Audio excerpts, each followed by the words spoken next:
Welcome back to another episode of Better Than I Found It, the podcast all things college golf. You're listening to Mike McGraw, the men's golf coach at Baylor University. Today's guest on Better Than I Found It is Kyle Porter. Kyle, who spent 12 years reporting on professional golf for CBS, talks with me about a myriad of subjects. Included in this talk is his athletic story, how he came to love the game of golf, and his favorite PGA Tour players to interview and why. We also discuss how important college golf is as a feeder system to the PGA Tour, including talk about the PGA Tour University program. Finally, we discuss his most recent venture since leaving CBS, and that is a golf newsletter called Normal Sport. I hope you enjoy the listening.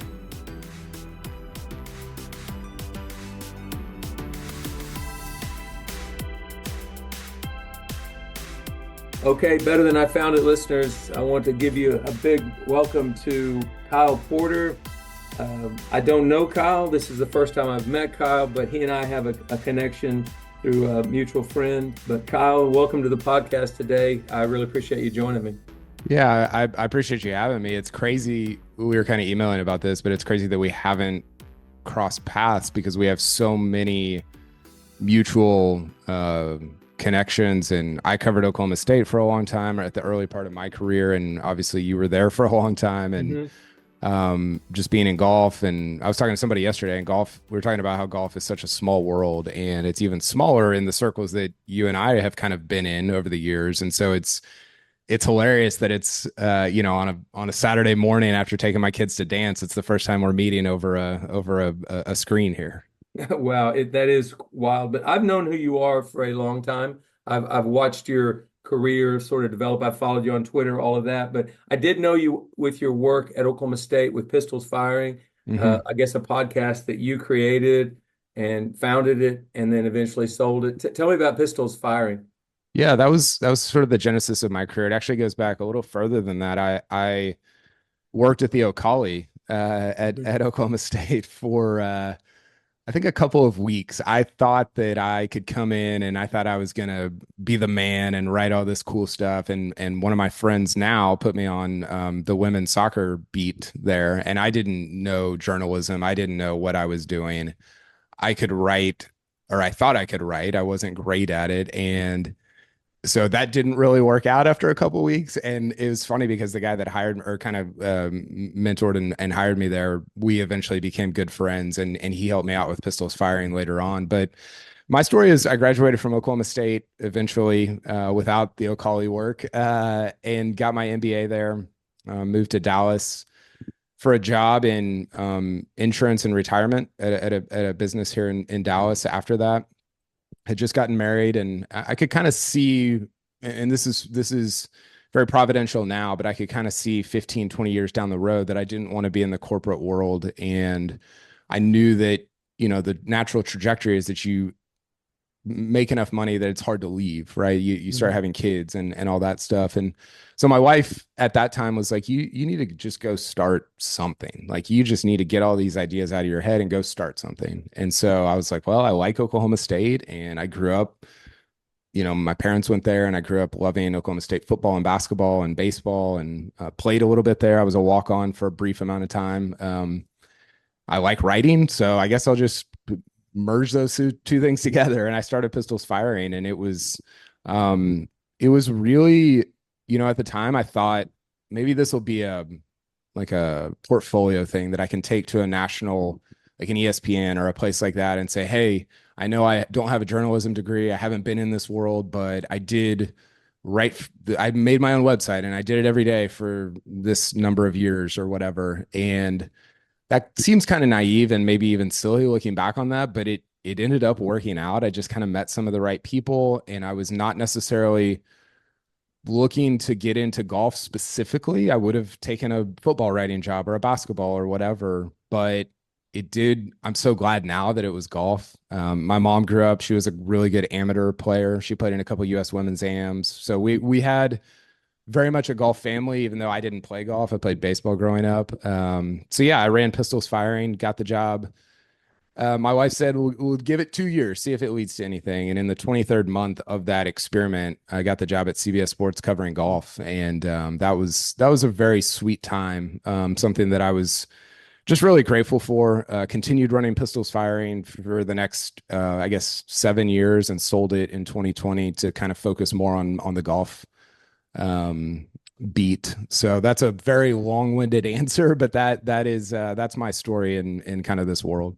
Well, that is an unusual path and journey to get to where you are today. And we're going to talk about your latest venture here later in the hour. But, you know, you've done something that you've covered 46 major championships, I think, and Yeah. maybe 5 Ryder Cups. Hmm. You have interviewed hundreds and hundreds of players through the years. You've done a ton of work and written, I guess your bio said you've written over 2 million words. And that's a lot of content. That's a lot of content. 12 years with CBS. Um, but I guess the question is, how in the world did something like this evolve? Because if if I look back on it, I was starved as a kid for golf media. Hmm. Starved. When Yeah. I was very young, Arnold Palmer, Jack Nicholson, Gary Player, and Billy Casper were the thing. But you tuned in on Sunday afternoon and you saw the last 4 or 5 holes of Sunday of the tournament, and we kind of thought that was the coverage we were getting. Golf World magazine showed up in my dad's golf shop once a week, and I devoured it. I mean, cover to cover, devoured it. And then, so that's what it was for a long time. And then I think when I was 21 years old, I was in college. They finally televised the final 18 holes of the U.S. Open at Marion in Yeah. 1981. First time we saw it cover to cover. Um, and literally in 1995, the Golf Channel came about. And if they'd had the Golf Channel when I was a boy, I never would have left the house. I would never have played golf. I would have just watched. So golf media has evolved, and Hmm. you are tell me where you think it's going to go over the next 10 years because it's changed a lot. Yeah, it has. The thing that I always tell people that, because I'll get, people in high school or college that are like, "Hey, how did you get into this, and how do I get into it?" And it's, it's funny because like I just told, like the story I just gave you, my route was so non-traditional that it's hard to give advice based on that. But the thing that I do always tell people is find your niche and become the best expert in the world at that niche.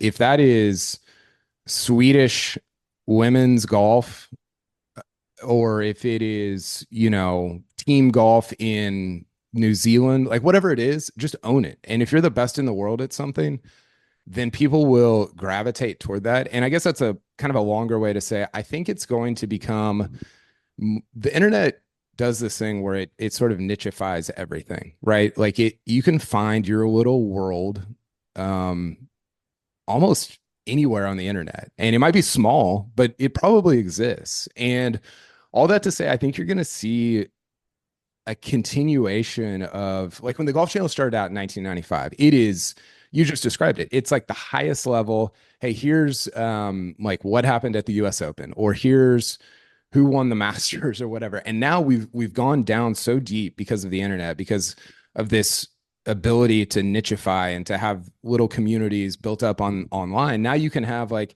hey, I'm into Big 12 golf. Like, where is my kind of group of people? And you can go find that. And you have people that are leading that and writing about it and covering it. And so I think that direction will just continue more and more. And I think that's exciting. Like it doesn't allow entities to make as much money because it's more broken up, right? There's more strands and more, like, it's kind of the long tail is sort of the name of it for the internet. And because of that, corporations, like, you see bigger corporations struggling, but it does allow individuals or tiny groups of like people that are interested in different things to really thrive and really enjoy what they're into. So I do see it continuing in that direction. That's probably not just a golf thing, but a everything thing. And that's exciting to me, because as somebody that was sort of part of that movement in the 2010, 2015 range, and seeing that continue is really a thrill. Well, you described something that I could not have imagined when I was 20 years old, thinking about what it would look like. I do know that I talked to you about, Golf World Magazine, but I mean, just even picking up the Daily Oklahoman Yeah. to read about yesterday's U.S. Open final round. maybe watched the final round on TV, but now I've got a perspective from a journalist. Would you consider yourself a true journalist? And is journalism still around? Is it still part of what we talk about? Yeah, I've always been a little bit uncomfortable with that term.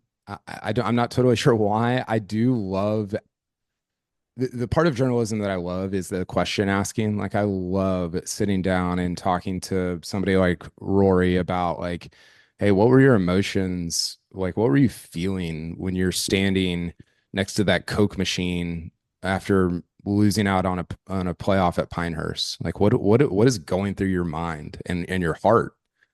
And so that's the thing about journalism that I love. The thing about journalism that I don't like is it feels very serious, very formal, and journalism's important. The truth is important. Mhm. I'm not getting at the fact that you should just make things up and say whatever, but I think that my view, and this is where I sort of view not being traditionally in journalism as an advantage. I come at it from like, hey, we can also like have fun with this. Like this is a very weird game. It can be funny. It is funny often. It's ridiculous most of the time. And so Mhm. I sort of come at it from a more irreverent viewpoint. And I think in that sense, it's not traditional journalism. But there are aspects of journalism that I think are still incredibly important, such as asking good questions and getting at what is true and different things like that. So to answer your question, yes, I think aspects of journalism are still important, but I think there's a way to cover, especially sports. Like hard journalism should still exist when it comes to wars, right? Like that doesn't need to be talked about in a joking way. But with sports, it's like, guys, this stuff isn't really that serious. It is important to all of our lives because it's a lot of the jobs that we're in. But we need to take some of it a little bit and take ourselves a little bit less seriously as we participate in all that. So that's kind of the view that I come at things from. I love that view actually. So if you just mentioned Rory, who are some of the best interviewees that you've had through the years? Because you've interviewed a ton of great world-class players. Who are some of the best? Yeah, he's probably my favorite. He's just so it's weird, and you've been around a lot of great players. It's weird to have somebody that's that good, that's also that human and that relatable. Because sometimes you get around Tiger and you're like, I don't, man, are you? I feel like these are just stock answers that were kind of programmed in, and like, am I getting your heart? That's what I want. I want like what's on your heart, like what's going on in like deep inside you, and Rory will give you that. He doesn't give it all the time, and nobody should. You're gonna exhaust yourself, but I like guys that do that. I think Bryson is actually super interesting Mm. because he'll kind of say not whatever, but he'll be looser with what he says. He's not, especially lately, he hasn't been as concerned about the sort of corporatized very serious, always giving you stock answers type thing. So I think he's great. I think Phil's obviously over the last couple of years become controversial, but I've always loved. He's just always in his own world, and he kind of lets you in a little bit, and I think that is it's I think that part of it is fascinating. So, I think younger guys, they hesitate to give too much, and I know I see and understand why, but man, whenever there can be trust there between, and that's what you try to build up, right? Like that's what I've tried to build up with Rory. I just did a Q&A with him for my newsletter, and I think that there's, at least from my perspective, there's trust that's been built up over several years of like, hey, I'm not trying to burn you. I'm not trying to blow up your life. I just want to like know more about it. And I think this, Mike, about like my neighbors as well. We had a neighbor over the other day. We had National Night Out, which is like everybody in your neighborhood kind of go hang out. And we had a neighbor over, and I was like, what's your story? Like, how did you end up where you are? And I think hearing that about people is so interesting, right? And I think that, again, to go back to the journalism thing, that's the part of journalism that fascinates me. And so anybody that will kind of let you into that and build up some trust and some intimacy there, I think is a really sweet spot for me. Well, when somebody is truthful and you've earned that trust in them, I think feature stories are so much better. Yeah. because you're actually getting into that world of that person. Because honestly, all you have is television images and, pat answers in some interviews.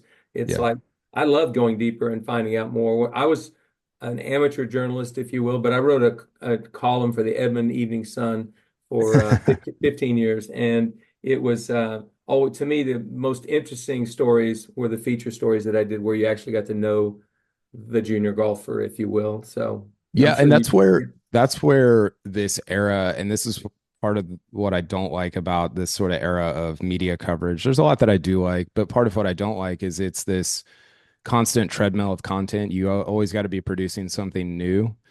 And because of that, you can't just go walk 9 holes with Victor Hovland and just talk. Like, not for any future story, but just to build up trust with him.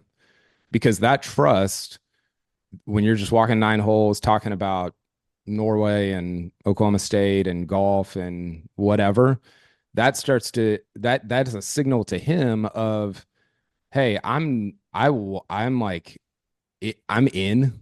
Guys can tell, right? Like, guys can tell if you're being transactional or if you're like legitimately curious. And so because we have become such efficient and like content producers, it takes away that kind of messing around time where you're just building up friendship and building up trust and things like that. And I think that's regrettable. I that's actually one thing I dislike about kind of the modern media landscape. Okay. Well, I hadn't even thought about it from that perspective, but you're right. The, um, back in the days of Bob Drum when he was covering Arnold Palmer and all of Yeah. that, it was like he was there, or Grantland Rice when he was Yeah. covering athletes, or O.B. Keeler covering Bobby Jones. They were there to try to help that athlete on this journey. They weren't there to try to find controversial things. They weren't Yep. there really not even to find content. Let's just document what's going on in this man's career. Boy, I think it's a lot different nowadays. They're trying to find something, some trash on you or some dirt on you, Well, which I don't see that from your content at all. But yeah, it's interesting. Rory and I actually talked about this. I asked him, this is going to be part two that's coming out at some point over the next couple of days, but I asked him, what's one thing you would ask me or ask people in the media of, like, why do you guys do things this way? And he kind of talked about the negative coverage. And I pushed back a little bit. I said, listen, like, when you lose the US Open, like, we have to cover that, right? And he's like, no, I'm not talking about that. He's like, I'm talking about like almost the purposeful negativity or the purposeful um just like fear mongering, or like just stuff that gets headlines, right? And the answer that I gave him, and I find this to be true, is like, I view covering golf as a, yes, you have to cover the stuff that's like, hey, somebody lost or somebody did like somebody got a DUI. That was bad, what, obviously. But I view covering golf, and this is where I differ a little bit, I think, from the traditional journalist, as a celebration of golf, of that person, of the sport, of kind of this whole thing. And I view it with a lot of joy. And I don't know that there are other people that are in golf that also view it that way, but not everybody does. And not everybody that writes or does podcasts views like the world that way. And so yeah, there are negative things in the world. You can't be naive to that, but I think to view this coverage and this job and everything with a lot of joy and celebration, it just is, it's infectious, even through like a screen when people are reading or listening to a podcast or whatever. And that is certainly far more appealing to me than the alternative. well, wonderfully said. And this podcast that I've had better than I found it for 221 Mondays in a row. So you're in this streak. I've never wanted to do anything but shed a positive light on college Yeah. golfers, former college players, current coaches, former players, because there is a really good side to college golf, and it's got a great, great, great platform to get guys ready for their next part of their journey. But Yeah. on that note, during this time of Live versus PGA Tour, what was your take on all of that? And I know it's not over, but we don't know where it's going. There was a lot of almost hatred across lines that was just not fun to see.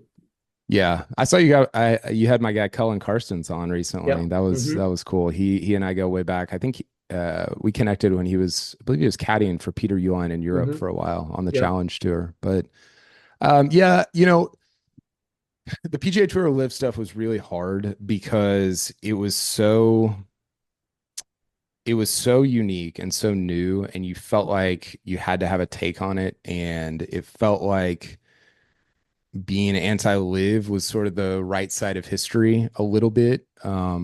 I think that initially it became easy, and I fell into this. I did this. I'm guilty of this. It became easy to politicize it too much. I think it was fair to politicize it somewhat because it was a political thing. You had a lot of different political figures involved, but it became unfair at some point, and I think a lot of us went a little bit too far in that, and I regret that. I think the frustrating part was that it always felt like a little bit of an unserious venture. And the hard part, Mike, is knowing, okay, is that true? Is it true that it was kind of like a bunch of unserious people just taking a bunch of money to go do this thing? Or do all new things feel like that at the beginning? Right? Like we've never had something like this in golf where you're like, is this just what it feels like at the beginning? I don't know. I wasn't there when the PGA and PGA Tour split it back in whatever it was, the 60s or 68. 70s. Yeah. And like maybe that felt really unserious. Like maybe and so that I think that was very hard to determine. One thing that kind of really jarred me was when Charles Howell went, because Charles Howell is not he's a very serious person. Like he is and a very legitimate person, and I got to know him a little bit and still like have a relationship with him and everything. And so I was like, okay, maybe I've sort of misjudged like what all this is. Now, I don't I hope everybody gets back together because I don't honestly it's just hard to follow, right? Mhm. Like if the NFL split into four different league or three different leagues or whatever, people would be like, "Oh, I'd watch all of them." No, you wouldn't. Like you only have so much time, and it becomes very difficult to kind of allocate your time to these different areas. And yeah, it's just kind of a bummer that it's all sort of fractured right now. Well, it is fractured. And I want all the best players in the world together again, no doubt. And one of the things, we didn't have a precedent for this, so that's part of the reason why Yeah, some may have overreacted. I never criticized anybody for going to live golf, not one of them, because I don't know what I would do if a I lot of know. money was thrown my way. I have no idea. But I want the best golfers in the world competing on a lot of bases, a lot of times. So I want Yeah. that to happen. So speaking about, we were talking about this is a college golf podcast. What do you love about college golf? You were a baseball player, but you also went to school at one of the golf schools, period, at Oklahoma State Yeah. University. What do you love about college golf? Yep. Yeah, I think there's a couple things. I was thinking about this the other day. One of them is I look at somebody like a Nick Dunlap who obviously turned pro earlier this year, and I think that his experience in professional golf has been good. He's been successful. He made it. He did really well in the FedEx Cup this year and played in major championships and all these different things. But I don't know that it was more fun for him. I don't. I've not talked to him about that, but I don't know that it was a more fun experience than being at Bama and being with your buddies. And so I think this is so hard because I remember when I was 20 or 21, and it's so hard to have the life perspective. But man, being 20 and playing golf on a road trip with your buddies, like Hmm. that's literally like what people my age pay to do. Like we take time off work and pay to go do that. And and these guys that's like part of their life. And I know it's a grind. Like it's not spectacular. It's not all an amazing thing, but I think we underrate at that age like what a sweet time with your friends that is. And yeah, I love that aspect of it. And you can see it. You can see it in the match in like the NCAAs and how all that plays out. And I think that's another thing that it's funny. We were talking about live and you talk about all the team stuff. It's like, the NCAA has figured out the team stuff, right? And it's built in. It's very natural. But God, the NCAA championships are so fun. And I know the people have takes on the match play versus stroke play and all that. The match play it is crazy. It's It's so compelling, isn't crazy. it? It's very It's compelling. so compelling. And even if I haven't watched from January to May, I am for sure watching in May because of that aspect of it. So those are kind of the two things that came to mind. But man, I just would encourage any college golfer that is listening to this or comes across it or whatever, like that time is so special. It's so good. And it's hard to appreciate it until you're past it. But as much, it's kind of like having kids. Like I have young kids and I know I don't appreciate it as much as I will in 10 or 15 years from now. But in as much as you can, I would encourage you to try to have appreciation and gratitude for that time of life. Very well said. And every college coach wants to hear people tell kids that, because some kids get so wrapped up in, am I on the travel squad? Am I not? Yeah. Is the coach treating me fairly or not? Whatever. It's just an amazing experience regardless. They need to all realize that. But along with that, in the last several years with the PGA Tour University, I think it's one of the greatest initiatives in the last 25 or 30 years by the PGA Tour. PGA Tour recognized that they had the feeder system was college golf to get most of the players onto the PGA Tour, but we didn't have a pathway, and now we have a pathway. So, what is your perspective on the importance of college golf as a feeder system to pro golf? Yeah, I mean, I agree with you. It's been amazing, and I think if anything, they should double down on it. I mean, you look at the NFL and NBA and the relationships that I don't even know if I would call it a relationship, just the way that they interact with amateur football or amateur, I guess it's not super amateur anymore, but college football, college basketball. And there's a clear pathway from being at Duke to getting in the draft to being on the Sacramento Kings or whatever. And in golf, it was always like, it felt like there was this disconnect between being a college junior, being a college senior, being an All-American, and then how do I even get a start at the Byron Nelson, right?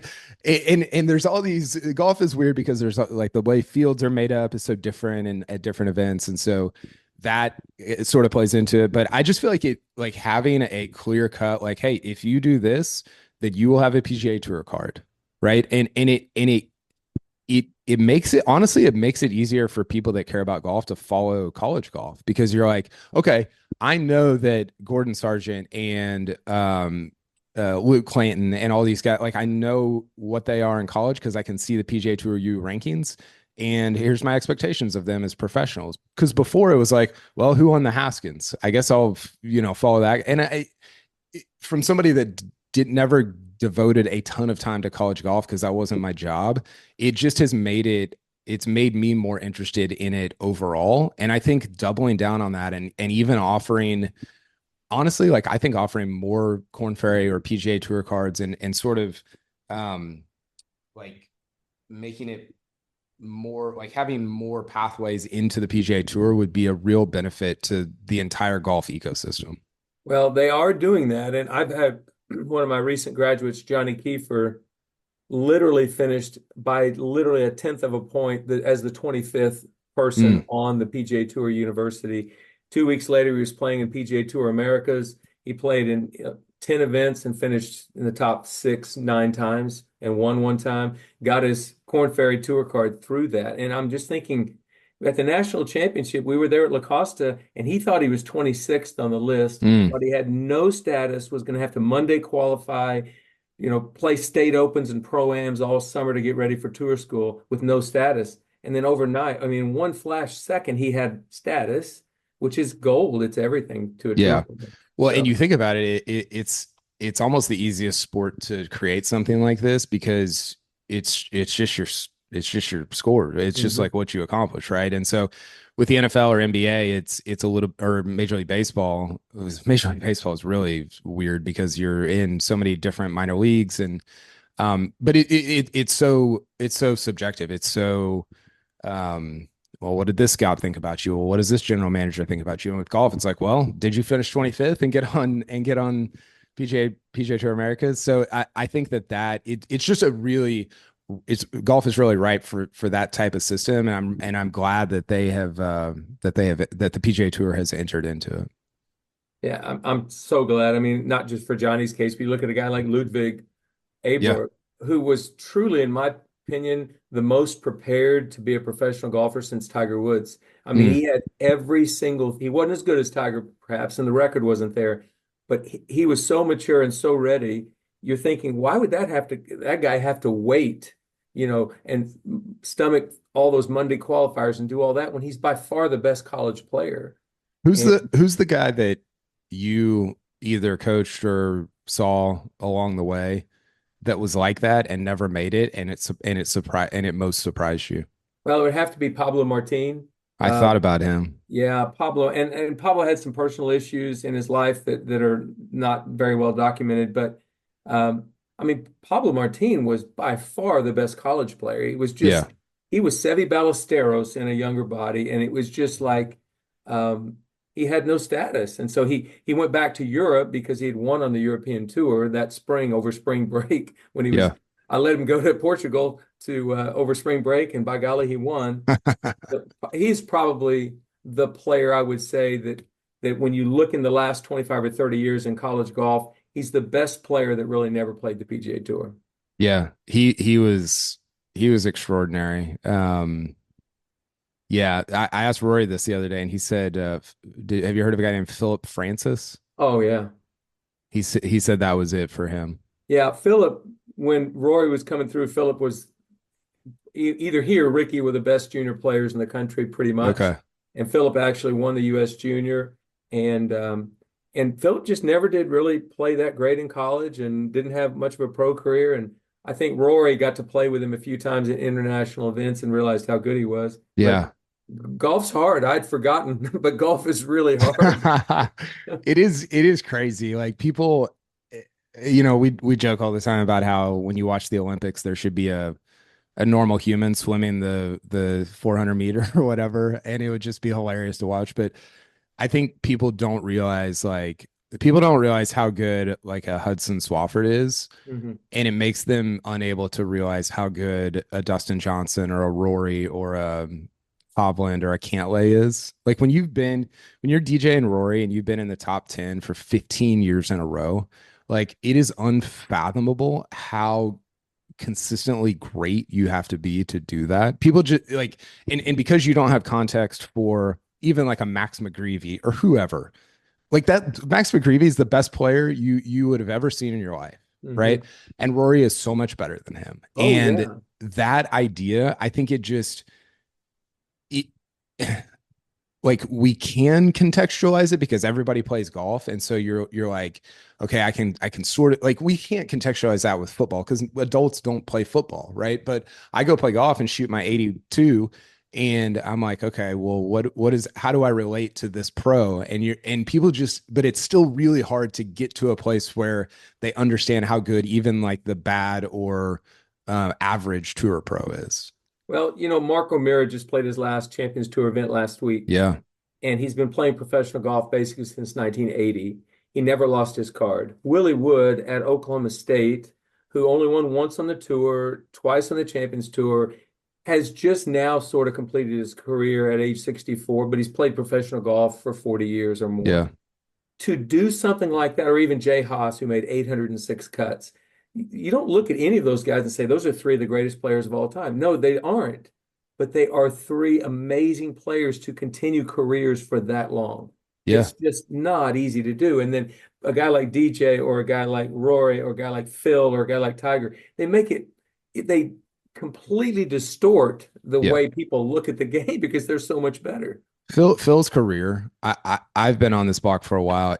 To win whatever it was, 30 years apart, to win as an amateur, to win as a 50-year-old in a major, like I just, and you'd have better perspective on this than me, but I don't know that will ever happen again because I think that, well, one, there's just so much more money in it. I think it becomes easy to become this is not a slight at anybody. As humans, you get more complacent when you gain more stuff, right? And so to be hungry enough at 51 to win the PGA Championship, but also to be injury free enough and to be healthy enough and to have a good enough game to win at that age and over a 30-year arc, that career, it's not tight. He was never as good as Tiger, but his career consistency to me is it's almost, to me, it's almost up there with a lot of the different things that Tiger has done. Well, it's incredible because most of that career, all but 5 years of that career, was with Tiger in the field. Yeah. So he was doing some pretty amazing things. And you look at guys like Charles Howell and Ricky Fowler, and they've both had careers. Any 18-year or 22-year-old that graduates from college, if you said, okay, right now we're going to fast forward until you're 40 years old, here's the career you're going to have. And all you did was you gave Charles statistics or you gave Ricky's statistics. And almost every kid, not every kid, but almost every kid would take that and run. Yeah. But people think they both underachieved. And I look at them and say, really? You think they underachieved? Well, the Ricky thing, this always fascinates me because in a little bit of this is being in the aftermath of Tiger, where it's like, yeah, not everybody's going to win 82 times, right? Ricky's had Ricky gets a lot of flack for not winning. He's had a really kind of underrated good career. It's been good. Like he's won, I think, 8 or 9 times worldwide. He won the Players. He's been on Ryder Cup. Like it's been pretty good, just objectively solid. And I think we get very wound up about major championships, and I get it. I think they're super important, but man, I don't think we give enough credit to winning memorials and winning Players Championships and different things like that. Winning even like Scottish Opens, and there's so many different really cool tournaments that you can win, and Ricky's done it all over the world. And I think it's been, I don't know, he's almost to me a little bit underrated in a way because people have said that he's overrated or didn't accomplish enough for quite a long time. Yeah, and a lot of the people that are saying that never played a professional golf tournament either. So my whole point with that was, if you've played professional golf for a long period of time, kept your card, continue to make a living doing it, it's such a small percentage of humans. And I grew up wanting to do that. Yeah. I mean, I desperately wanted to do that, and I wasn't good enough. And here you are, a golf nerd. How old are you, Kyle? 39. You're 30, you're almost 40 years old, but you're a bona fide golf nerd and you didn't play golf growing up. Yeah. How badly would you want to play in a professional golf tournament? And these guys have been doing it for all those years. Yeah, I know. It's funny. I talked to Charles Howell about this one time, and he was talking about how, and this is where I have a ton of respect for it, because he was like, tour golf, tournament golf. He's like, it's not that fun. He's like, it's really hard. And that's where somebody like him, who is just a sicko and obsessed with it, I have a ton of respect for being that consistent for that long, because you have to love it. Like you can be talent. Like there's a lot of guys, I'm sure you've seen a lot of guys that it's like, oh, he hits it really freaking good. Like he hits it as good as anybody I've ever seen, but he doesn't love it. And if you don't love it, then you're not going to be able to put the work in over an extended period of time to be great for a long time. And so that's the part that I have a ton of respect for, guys who are consistent at that level. Yeah. And Charles Howell, by the way, when I would take the Oklahoma State golf team to Isleworth to play in a collegiate event, I would always have dinner with Charles, and Charles couldn't wait for me to bring the team over, because he was going to ask him about, hey, how are you guys getting all this speed? What are you doing? Yeah. What's the latest drive? What should I be doing? And you're going, Charles, they should be asking you the question. But he was such a golf nerd. He just had to find out from these really good college players, what's next on the horizon. And that insatiable desire to learn and consume is what you honestly are trying to get out of your new venture, I think. Yeah. So let's talk about that, if you could. Normal sport, which is that's a misnomer, because it's the most abnormal sport in the history of golf. But tell me about normal sport, its genesis, what you hope to do with it. Go ahead. Yeah, so I started noticing a few years ago just all these weird moments in golf where you would have guys that were like doing yoga poses in the fairway, trying to identify if there was mud on their ball, just absurd, choking up to the bottom of the shaft when they were in a bunker next to the green. Just absurd moments, and we've all seen them, almost every week on the PGA Tour, and I'm sure they happen even more at lower, like college golf and amateur golf and different things like that. So it just kind of became this call out of like, kind of a tongue in cheek, like, oh yeah, really normal sport here. And a lot of it actually, Mike, stems from the fact that I think it stems from the fact that golf is outdoors and it's not, you think about football or basketball or baseball, it's very contained, right? You're on this field and it's a stadium. You know exactly where you're going to be at all times, pretty much. There's not a lot of, I mean, there's not a lot of like weird stuff in nature that happens, but golf, there's so the ladies European tour, I think it was last year, there's giraffes stampeding down the fairway of the magical Kenya Open or whatever the tournament was. And you're like, this is absurd. Like I feel like nobody's really recognizing how weird some of this stuff is. So that became kind of the hook and the bit for it. But my bigger picture sort of view of my business and my writing is that we're trying to use humor and humanity. So that's the humor part, but also the humanity part, which I've talked about a little bit, to make the daily golf fans experience feel meaningful. So golf is meaningful. It's, sometimes you'll hear guys say, oh, it's just golf. And that's true from an eternal perspective. But from a short-term perspective, like there's a lot of parallels to golf and life. Like we talk about consistency over time. We talk about endurance over time.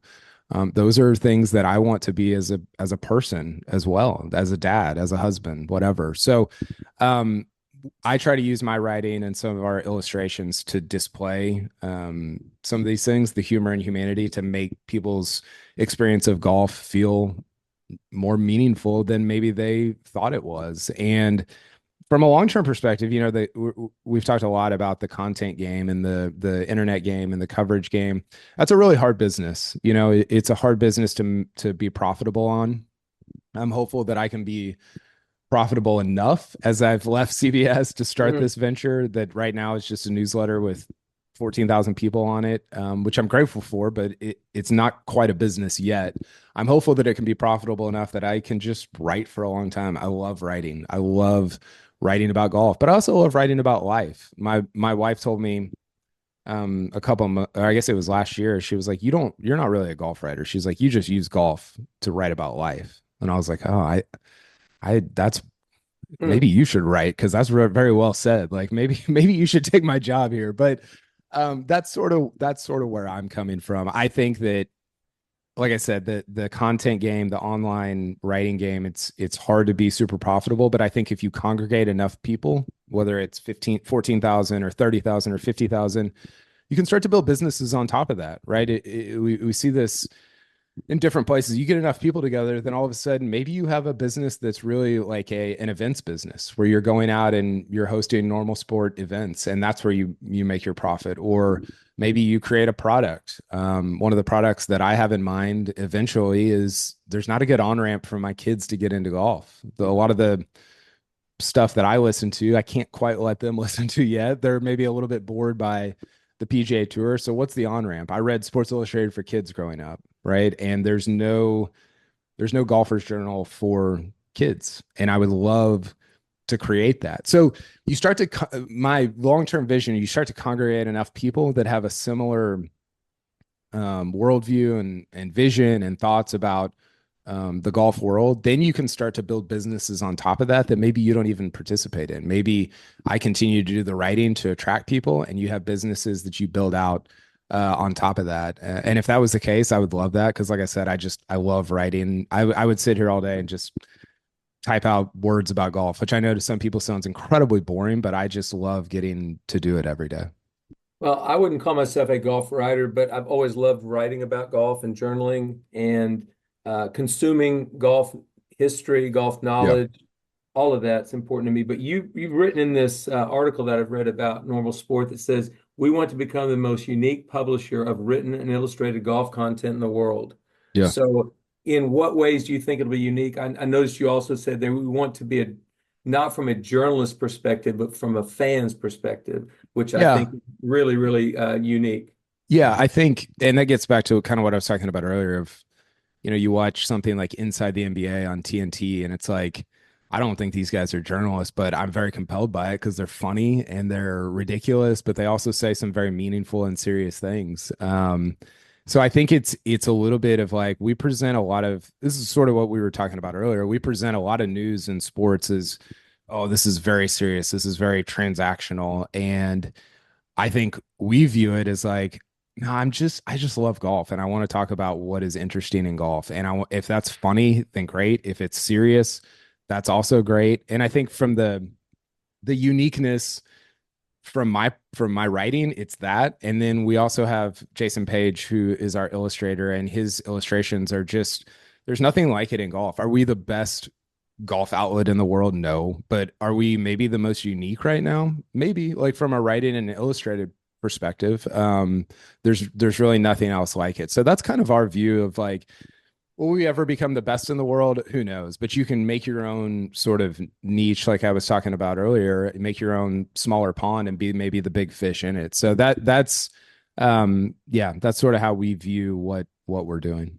Well, you said small pond. I mean, you may be the only pond like it. So that's what you want to be the only pond there. But Exactly. so, there's a couple other things. I want to talk about your faith and Yeah. how that has kind of guided you through this journey that you've been taking over the last 12 years. But before I do that, I want to say that we were actually connected, even though I knew all about you for a long, long time. We were connected through a mutual friend we have, Matt Quaid. Mm-hmm. When Matt was in junior high or middle school at Sequoia Middle School in Edmond, Oklahoma, I was the middle school teacher, a social studies teacher, a high school coach.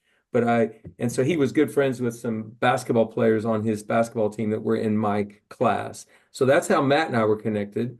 How did you and Matt become connected? Because that's the reason we're having this podcast today. Yeah. He's still such a good friend and somebody that has really been an encouragement to me over the last since I've known him, but especially in my career. You get caught up in your job or your world and everything feels important and whatever, and or you get down about stuff when you fail, and he's just been such a constant sort of outside voice. He's not in the golf world, so it's been an outside voice in terms of friendship to encourage me, and I've had a lot of those guys, but he's certainly at the forefront of that. We met in the MBA program at Oklahoma State. I had just graduated and he was coming back from having been in working for a little bit, and we just became buddies and just connected over our love for sports and our love for the Lord and our love for I don't know, just life, and our I guess girlfriends at the time, they were really good friends. We actually kind of introduced them, my wife now and I introduced him and his wife to each other, so we all kind of hung out a lot and just spent a lot of time together and have maintained that friendship. I'm really bad at maintaining friendships at distance. I have good friends where I'm at, but I have a hard time maintaining them, and that's one of the ones that I think both families have maintained over the years, because it's been really valuable and really sweet and really encouraging. Well, and the way the Lord works, I got to Baylor about the same month that Matt took a job at Baylor as an instructor, a professor on campus. So I just think it's really wonderful how it works. But how have you used your faith? Because I know faith is very strong to you, and yet not everyone in your world is going to think faith is a great thing or being a Christian is a great thing. I mean, how have you been able to interweave that in your profession? Well, I think it undergirds everything that I write. I think that even at Oklahoma State, I always felt guilty about writing about Oklahoma State football because it was like, man, eternally this stuff doesn't matter. And you had a lot of people that were reading or following it that thought that it was the only thing that mattered. And you're like, I feel like some guilt here for sort of exacerbating this, but I also want to be a part of it because I feel like I can sort of point to eternal things, or I can point to the Lord, or which sounds really weird about covering college sports or covering any sports. But I do think there's a sense, like, I'll give you an example. I wrote a piece after the 2021 Ryder Cup. That was the one where Rory was crying, and it was just a very emotional thing. And my line about it was, hey, losing together is better than winning alone. There was that great, I think it was David Duval flying back from, I think he won the 99 British Open. 01, and 01. Okay. Who was 99? 99 was Paul Lawrie. That's right. That's right. John Vandevelde had the blow up. Yeah. Carnoustie.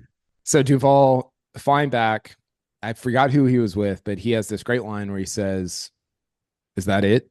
Like, is this it? Is reaching the mountaintop Is this all I feel? Like, and that's such a devastating line. But it's also the human condition, right? Where it's like, yeah, that's not going to be fulfilling. And so I sort of use that as the foundation for this article I wrote about the Ryder Cup, and just pointed people to like, hey, these things matter, but they're not eternal, right?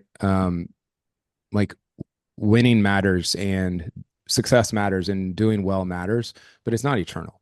And so I think, to answer your question, like my faith and the way that I view the world and the way that I view the Lord and the people that he's put in my life, it undergirds everything that I write. Sometimes it's explicit, like that article of like, hey, all this stuff that you guys think matters, it doesn't. Your relationships matter. And I didn't write it in the article, but like I was alluding to the fact that your relationship with the Lord matters the most. So sometimes it's explicit like that, but most of the time it's implicit, where it's like, yeah, I'm going to write with that as sort of the backdrop, or like the canvas against which I write, but it informs everything. It's not like, I think some people view it as like, oh, well, my Christianity or my faith is categorized over here, and here's my job, and here, and it's like, no, like this affects, and it should affect everything that I do.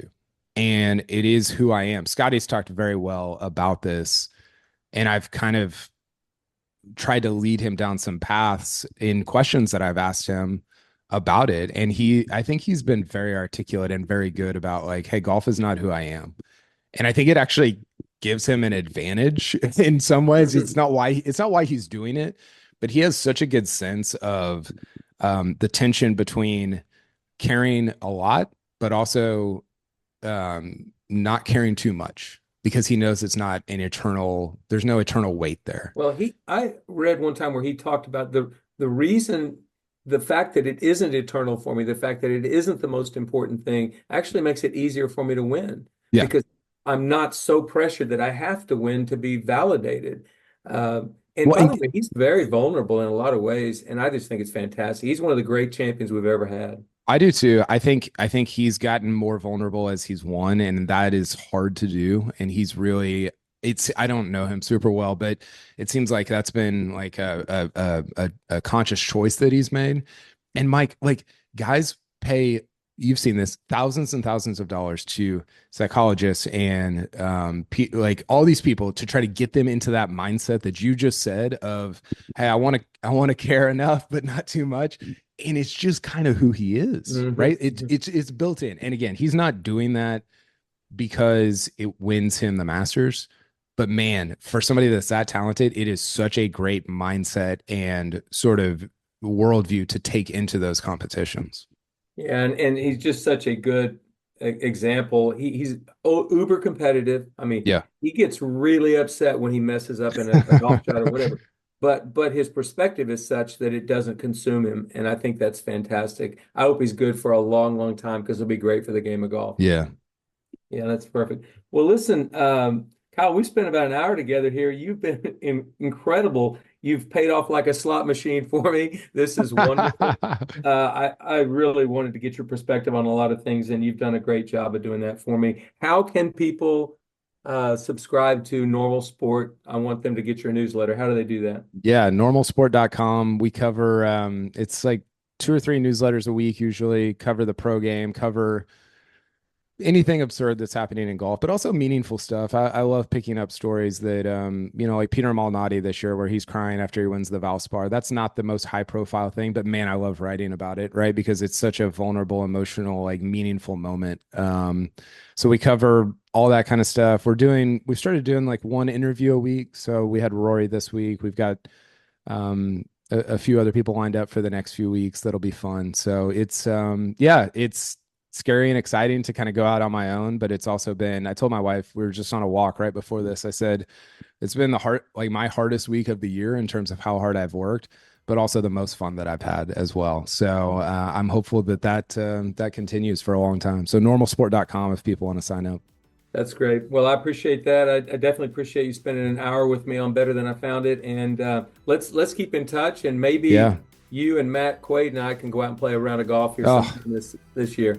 I'd love to beat him up on the golf course a little bit. That would be that would be fantastic. Mike, I appreciate you having me on, giving me this time. I always love talking golf, but also talking about bigger picture life stuff as well. So this is always a treat. Absolutely. Well, thanks again, Kyle, and best of luck with everything. Thank you.